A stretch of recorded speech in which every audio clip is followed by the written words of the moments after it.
નમસ્કાર મિત્રો, આપ જોઈ રહ્યા છો મારો અવાજ ન્યૂઝ। બોગસ અને બોગસ, ડુપ્લિકેટ, નકલી ઘણું બધું સામે આવે છે, છતાં પણ તંત્ર સજાગ કેમ નથી થતું?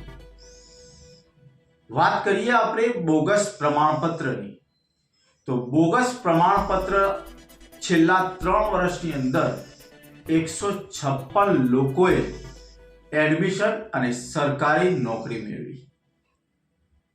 સામાજિક શૈક્ષણિક પછાત વર્ગના વિદ્યાર્થીઓ, ઉમેદવારો સરકારની યોજનાઓનો લાભ મેળવતા હોય છે અને એના દ્વારા આ લાભ મેળવીને આગળ વધતા હોય છે। સામાજિક ક્ષેત્રે પછાત વર્ગના બોગસ પ્રમાણપત્રના આધારે 156 જણા શાળા, કોલેજ અને યુનિવર્સિટીમાં અનામત કોટામાં પ્રવેશ મેળવી લીધો, જ્યારે અન્યએ સરકારી નોકરી મેળવી લીધી। તંત્ર ઘોર નિંદ્રામાં પોઢી રહ્યું છે, કેમ કે પ્રમાણપત્રની ચકાસણી કર્યા વિના જ સરકારી નોકરી અને એડમિશનો આપી દેવામાં આવે છે। હવે સરકારે રહીને જાગીને પ્રમાણપત્રના આધારે એડમિશન લેનારા અને સરકારી નોકરી મેળવનારાઓ સામે કાર્યવાહી કરવાની સૂચનાઓ આપી છે।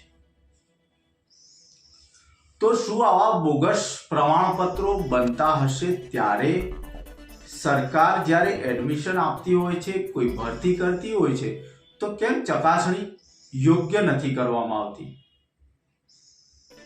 ફક્ત એના ડોક્યુમેન્ટ આયા, ઓકે, આપી દો નોકરી, આપી દો એડમિશન, તો સરકારી યોજનાઓનો ગેરલાભ કેમ લોકો લઈ રહ્યા છે? આના લીધે ખરેખર જે લોકો મહેનત કરવા વાળા છે, એમની મહેનત ઉપર તો સરવાળે મીંડું કેમ સરકાર જાગતી નથી? શું હજુ પણ આવા બનાવો બનતા રહેશે કે પછી સરકાર જાગી જશે?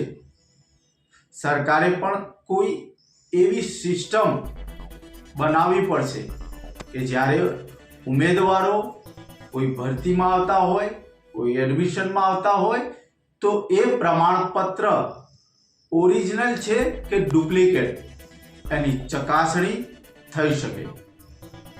તો હવે જોવાનું રહ્યું બોગસ પ્રમાણપત્રોનું શું કરવામાં આવે છે।